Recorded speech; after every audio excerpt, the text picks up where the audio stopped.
আসসালামু আলাইকুম। জেরিন রান্নাঘর থেকে আপনাদের জানাই ঈদের শুভেচ্ছা। আমি আজ আপনাদের বানিয়ে দেখাবো জাস্ট কিছু ঘরোয়া উপকরণ দিয়ে ফুড কাস্টার্ড রেসিপি।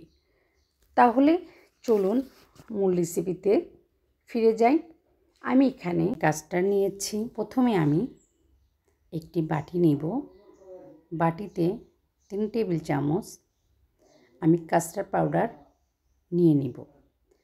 আমি কিছু তরল দুধ রেখেছিলাম, সেই দুধ দিয়ে আমি কাস্টার্ড পাউডারটি একটি চামচের সাহায্যে ভালোভাবে মিক্সড করে নিব।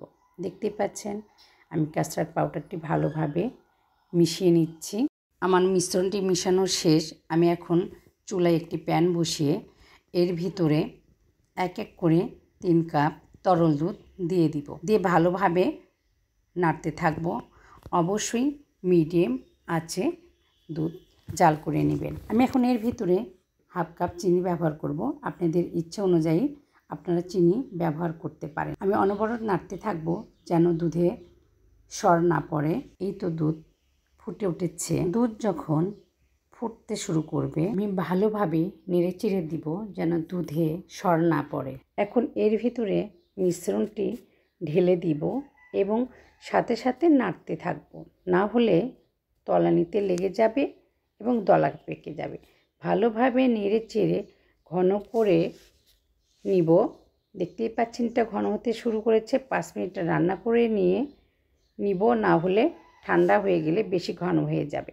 একটি বাটিতে ঢাকনা দিয়ে ঢেকে ঠান্ডা করে নেব, না হলে উপরে লেয়ার পড়ে যাবে। আমি একটি বাটিতে কাজটা ঠান্ডা করে নিয়েছি। আমি এখানে যে ফলগুলো ব্যবহার করব সেই ফলগুলো হলো আপেল, কলা, 2 ধরনের আঙ্গুর, খেজুর, চেরি, কিছু কিশমিশ। আমি সব ফলগুলো এক এক করে ঢেলে দিব। আপনারা আপনাদের পছন্দ অনুযায়ী ফল ব্যবহার করতে পারেন। দেখতেই পাচ্ছেন আমি এক এক করে সব ফলগুলো এর ভিতরে দিয়ে দিচ্ছি। আমার সব ফলগুলো দেওয়া শেষ। মিশ্রণটি ভালোভাবে মিশে যায়। এখন আমি নর্মাল ফ্রিজে রেখে দিব 1 ঘন্টা। 1 ঘন্টা পর পরিবেশন করব।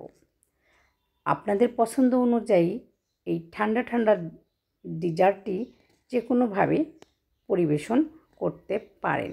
আমি আমার পছন্দ অনুযায়ী এখানে পরিবেশন করেছি। আপু ও ভাইয়ারা, আমার ভিডিওটা যদি আপনাদের ভালো লাগে তাহলে লাইক, কমেন্ট এবং আমার চ্যানেলটিকে সাবস্ক্রাইব করবেন এবং সঙ্গে রইল আপনাদের ঈদের আমন্ত্রণ।